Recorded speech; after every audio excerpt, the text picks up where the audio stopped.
Hi subscribers and welcome back to the channel.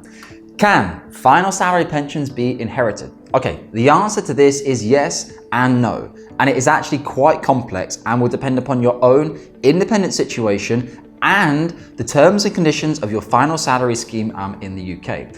As always guys, the very best thing you can do to me to help if you like the channel is to like and subscribe below. This is really important to tell Google that we're good guys doing the right thing and to give our content to more people. And as always, if you want to have a conversation with myself or one of our senior financial advisors, you can book in below for a free consultation at a time and a day which is suitable for you to help us understand a little bit more about your situation. So yes, final salary pensions can be inherited. The main way in which a final salary can be inherited is via your spouse.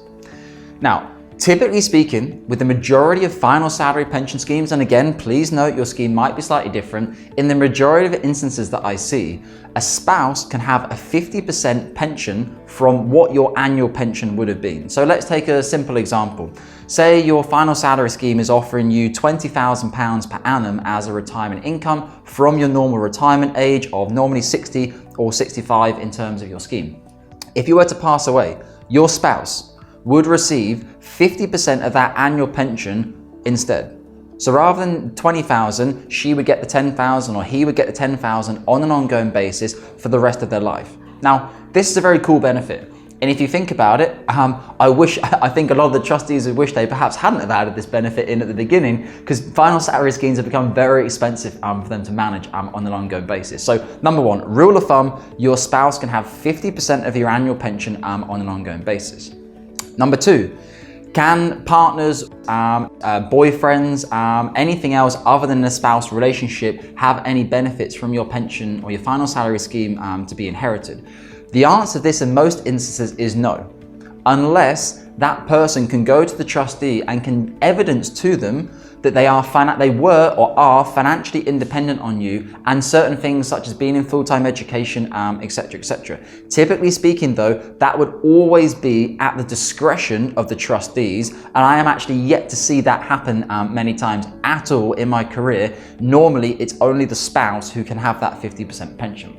Number three, we move on to beneficiaries in terms of children, or it doesn't just have to be children, it can be anyone who's financially dependent on you.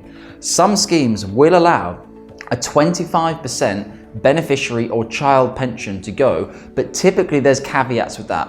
Are they over the age of, are they under 21 or 24? Are they in full-time education? Are they financially dependent on you, etc., etc.? Again, all of that is typically at the discretion of the trustee, apart from a few final salary schemes who put it in writing in their T's and C's. Again, this is why it's really important. You cannot talk generically about final salary pension transfers. You need to understand your situation in detail, which we've been getting in touch with ourselves here at Cameron James as part of our 2-advisor model and speaking with the independent third-party pension transfer specialist that we use for all of our DB inquiries here at Cameron James. Now, it's really important when we're talking about inheritance and passing money on. Now, to be very, very morbid, say we have, and I'm not trying to do this to scare you, but just to highlight this to people. Say you and your spouse were to pass away at the same point in time. Horrible to think about, but could happen. The chances of it happening, very, very small, fortunately. But if that were to happen and your scheme did not offer any beneficiary inheritance, etc., you could be in a situation where your defined benefit scheme was extinguished effectively upon both of your passing, or in a situation where maybe you pass and then your spouse passes quite shortly afterwards. This is typically very common.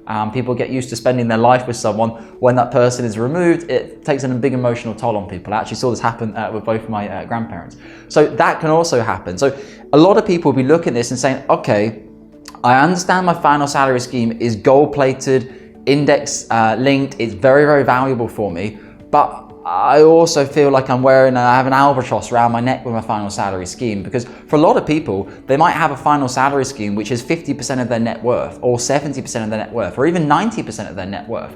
Now, in a situation like that, they might feel like, God, if something happens to me and or my spouse, or maybe they're not married, maybe they no longer have a spouse anymore, so then it becomes complicated as well. Now, these are all questions that you will need to go through the analysis in detail with the pension transfer specialist for them to make the informed decision as to whether or not it would be beneficial and suitable for you to transfer out of your seeding scheme or not.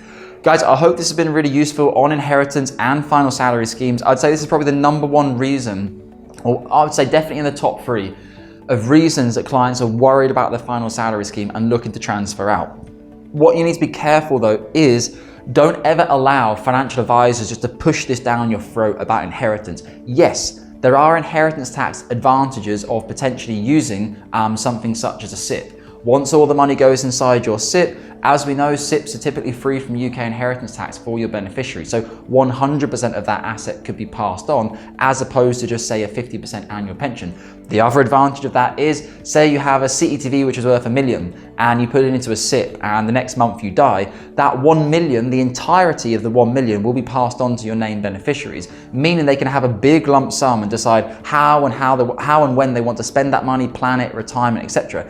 If it's coming from the DB scheme at 50% per annum, your spouse will obviously have to continue living for quite some period of time to tick off those 50%, or your children potentially at a 25% rate as well. I hope it's been valuable. Let me know below if you have any questions about this or would like to speak to one of our independent financial advisors who will help and assist you in speaking with a pension transfer specialist. And as always, take care with your UK pension assets.